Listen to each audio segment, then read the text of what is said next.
Kelompok Sayyid Hadrami mengklaim sebagai keturunan Nabi Muhammad melalui jalur Fatimah dan Ali bin Abi Thalib.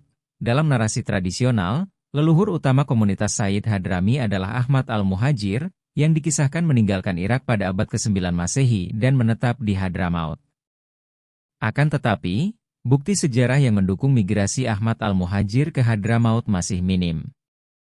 Sebagian besar narasi ini bersumber dari catatan genealogis internal, syajarat nasab, yang seringkali rentan terhadap glorifikasi dan bias.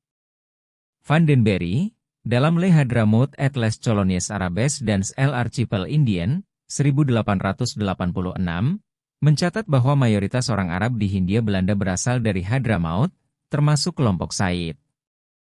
Catatannya menjadi salah satu deskripsi sistematis pertama tentang struktur sosial dan politik komunitas Hadrami di Hindia Belanda. Van den Berry menyebutkan bahwa kelompok Sayyid sering berfungsi sebagai mediator antara pemerintah kolonial dan komunitas Muslim lokal.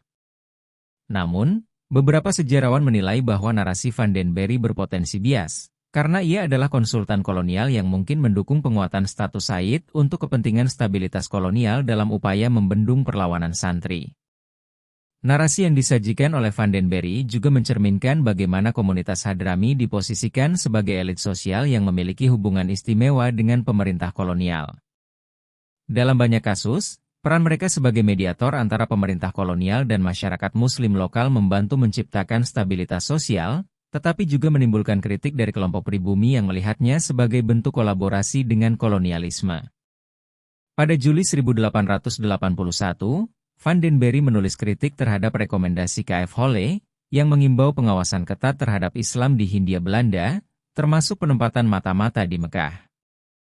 Ia menyebut langkah ini tidak berguna karena mayoritas orang Arab di Nusantara berasal dari Hadramaut, dan orang Hadrami dianggap sebagai orang asing oleh masyarakat Mekah. Kritik ini menunjukkan pemahaman Van den Berry tentang diaspora Hadrami yang memiliki identitas unik dan tidak sepenuhnya terkait dengan dinamika sosial di Hijaz. Dalam surat-surat Islam dari ND, kumpulan korespondensi antara Soekarno dan A. Hasan selama masa pembuangannya di ND, 1934 hingga 1936, Soekarno beberapa kali menyinggung tentang komunitas Hadrami dan pengaruhnya dalam masyarakat Islam di Indonesia. Salah satu surat yang menonjol adalah yang bertanggal 18 Agustus 1936, di mana Soekarno mengkritik apa yang dia sebut sebagai Hadramautisme yang jumut maha jumut. Istilah ini merujuk pada pandangan dan praktik keagamaan yang kolot dan anti kemajuan, yang menurutnya menghambat perkembangan umat Islam di Indonesia.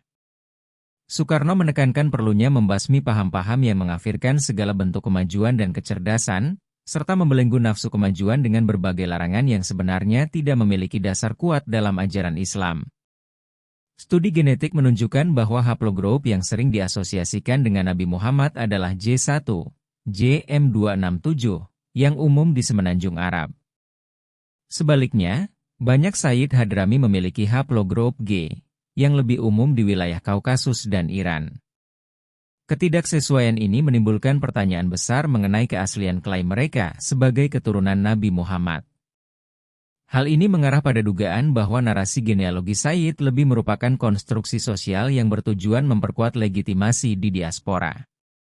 Dalam konteks modern, komunitas Sayyid Hadrami menghadapi tantangan yang semakin besar dari gerakan egaliter. Tokoh Indonesia seperti Soekarno dalam pidatonya menekankan pentingnya kesetaraan dalam masyarakat, mengkritik stratifikasi sosial berbasis keturunan sebagai penghambat kemajuan. Pemikiran Soekarno, bersama dengan gagasan para sejarawan Indonesia seperti Sartono Kartodirjo, yang menyoroti pentingnya gerakan rakyat dalam menciptakan masyarakat yang inklusif, memberikan perspektif baru terhadap struktur sosial yang hierarkis. Selain itu, konflik internal dalam komunitas Hadrami, seperti persaingan antara kelompok konservatif, Rabithah al-Alawiyah, dan modernis, al-Irsyad, mencerminkan ketegangan antara upaya mempertahankan privilese tradisional dan tuntutan modernitas. Kritik terhadap Hadramautisme dan hierarki berbasis keturunan semakin relevan di tengah masyarakat modern yang mengutamakan meritokrasi dan kesetaraan sosial.